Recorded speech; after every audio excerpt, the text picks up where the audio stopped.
Les événements récents au Parlement camerounais, où le Premier ministre Joseph Dion Nuti a été bloqué par des députés de l'opposition alors qu'il prononçait un discours sur le nouveau budget annuel, ont suscité des réactions mitigées de la part de l'opposition.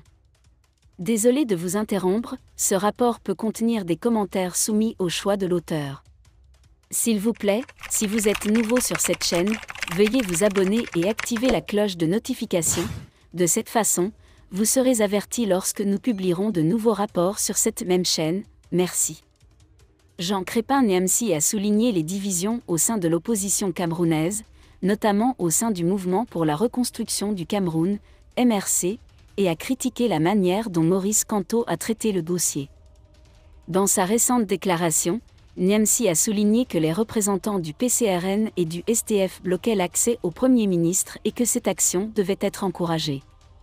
Il a toutefois critiqué l'attitude de certains leaders de l'opposition, notamment Maurice Kamto, les accusant de calomnie plutôt que de félicitations. Niamsi a déclaré avec défi qu'il pensait que Maurice Kamto était « trop dangereux » pour la politique camerounaise, le comparant à un leader sectaire qui a peut-être dérouté ses partisans. Ces commentaires ont mis en lumière les tensions au sein de l'opposition camerounaise et les divergences d'opinion sur les tactiques adoptées par le gouvernement actuel. Les divisions au sein de l'opposition peuvent réduire son efficacité et conduire à des interprétations différentes des événements parlementaires. Alors que le pays est aux prises avec des questions politiques complexes, la cohésion de l'opposition devient essentielle au maintien de freins et contrepoids politiques efficaces. Les hommes de Paul Biya entament une véritable chasse au trésor. C'est l'essentiel du communiqué signé par le représentant du gouvernement, René Emmanuel Sadi, après l'attentat terroriste du 21 novembre 2023 dans le quartier Bamanjane de la région de l'Ouest. Le gouvernement du Cameroun réagit à l'attaque meurtrière du 21 novembre 2023 à Bamanjan, province de Bambutosa, région de l'Ouest. En effet, le 22 novembre 2023, le représentant du gouvernement, le ministre des Transports, a rappelé les meurtres commis par les indépendantistes dans le petit marché général du village Bamian au centre du district de Galima. Une invasion de groupes armés est inévitable. De Bamankambita, province de Nbo-Ketunjia dans les territoires du Nord-Ouest, a indiqué le gouvernement dans un communiqué. Nous avons appris que les assaillants étaient vêtus d'uniformes similaires à ceux de nos forces de défense et de sécurité, sont entrés dans ce marché avec une trentaine de motos et y ont tiré sur des personnes à bout portant.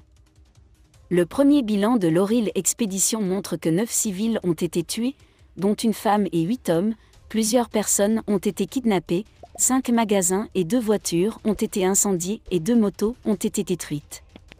Elle a brûlé et de nombreuses personnes ont été emportées. Les forces de défense et de sécurité sont rapidement intervenues sur les lieux, ont repoussé les assaillants et ont libéré 4 des 5 personnes kidnappées par les malfaiteurs. Les blessés ont été immédiatement évacués vers l'hôpital militaire de Bafoussama pour y être soignés, tandis que les morts ont été transférés à la morgue de l'hôpital régional de Muda, écrit le ministre René Emmanuel Sadi. Mincom a déclaré que les opérations de recherche se poursuivent pour retrouver les auteurs de l'attaque et les traduire en justice. Les habitants de Bambuto ont également été appelés à coopérer avec les forces de défense et de sécurité pour lutter contre ce que le gouvernement appelle les « forces obscures ».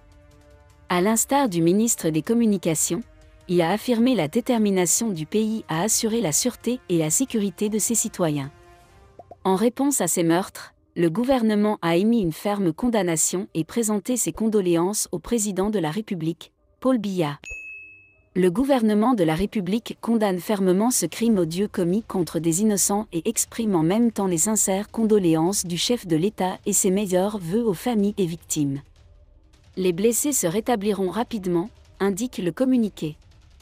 Merci d'être resté avec nous jusqu'à ce point, comme toujours pour promouvoir la liberté d'expression. Laissez vos opinions à ce reportage dans la section commentaires ci-dessous. Si vous avez aimé cette vidéo, merci de liker, partager, commenter et surtout vous abonner à la chaîne. Et on se retrouve très vite pour une prochaine vidéo.